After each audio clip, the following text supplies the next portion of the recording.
Hello, my friend. You asked me to talk about mortality, about death, and you asked me in particular what makes me think that mortality is a good thing, a thing to give us courage and to open our hearts and to feel joyful about life, rather than something to become terrified about or frightened of or feel desolate about. Well, there's a lot of different sides to that question. First of all, when you are confronted with real death in the real world and your loved ones are dying, it is a horrible experience, and it makes you aware of how temporality can really change everything, and how the death of people that you counted on or have been dependent on can completely alter your life. So it is a shock to the system to discover death in that very real way. And of course, if you are working with dying, you will also be aware that dying often has a lot of sides to it that are quite difficult to deal with, because it brings the human being back to the most down to earth basics, and we have to immerse ourselves in cleaning up after them. And it is a awful experience sometimes to be reminded not just of death, but also of the slime and the grime and the very basicness of human existence. This idea of from dust to dust, how little there remains of a human body when it dies and what it's turned into. So that real confrontation with the end of life is something quite different, and I've spoken about that in another video previously. But that's not really what you're asking about, and it's not really what I want to talk about now. What you're asking about is why the thought of death can stay with us in a way that is undermining rather than inspiring, and how to make the thought of death inspirational to us rather than undermining. And that has something to do with what I'm previously saying. It's something to do with becoming more down to earth and more realistic, instead of living with wishful thinking or with illusions about what could happen or what could be. Or it is about facing up to the dying of the light at the end of each day when we go into the night. It's about accepting that a day is short and a night will follow, certainly. But in the same way, after each night, the day will follow. So there is something about the sequential nature, the cyclical nature of life.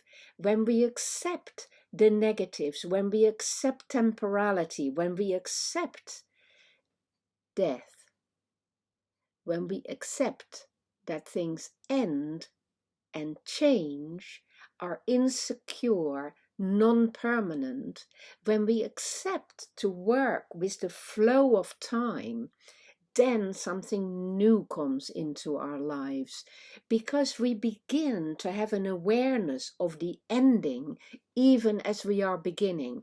When you wake up in the morning, you know already that the day is limited, and that therefore the difficult things will come to an end, and the good things in it also will come to an end. There is just a small amount of time that we will be in the here and now experience of whatever it is that's going to happen to us today, or rather that we are going to make happen. So it is all about assuming responsibility for grabbing that day, making the most of it, because we know it is small and short-lived and it will come to its end. It is our responsibility, our capacity that will make the most of it. And so it is with every action we take, or every experience we taste, every relationship we're in. The moment we're in now is going to come to an end. It's limited. It's only one aspect, one facet of this incredible continuous flow of time. The flow of time and the endings are the material out of which we create our existence. And so it starts with facing the volatile nature of time to be able to make something of our time.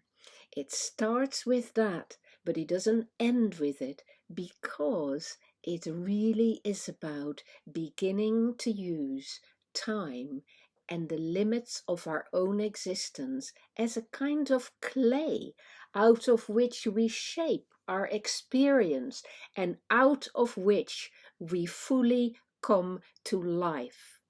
If there were no frame to our existence, if it were all interminable, it would be boring and endless, and it would be shapeless.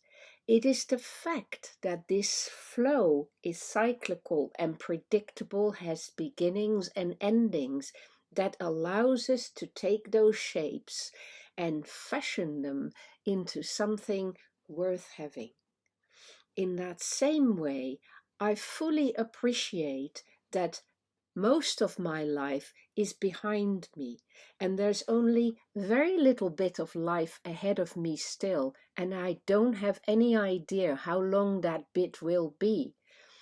But I have complete peace with that. And in a way, I find it reassuring to know that I have done so much with the years behind me, and that it is there holding me, and the shapes I have created are with me now.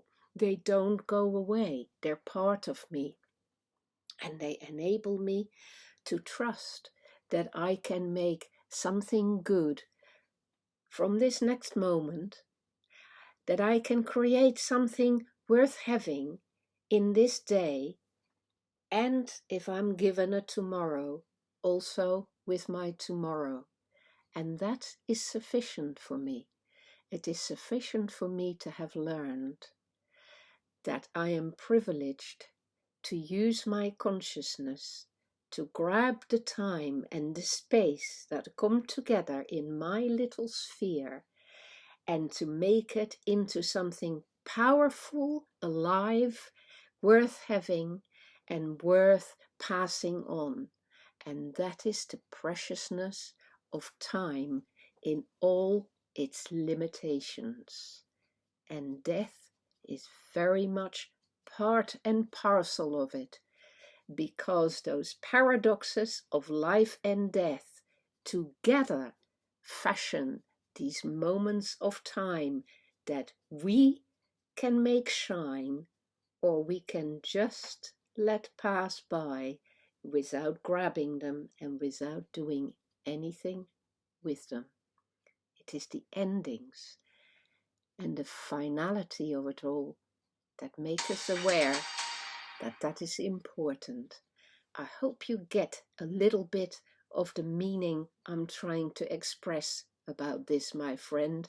I hope it helps you finding a stronger place in your life in relation to time, endings, and dying.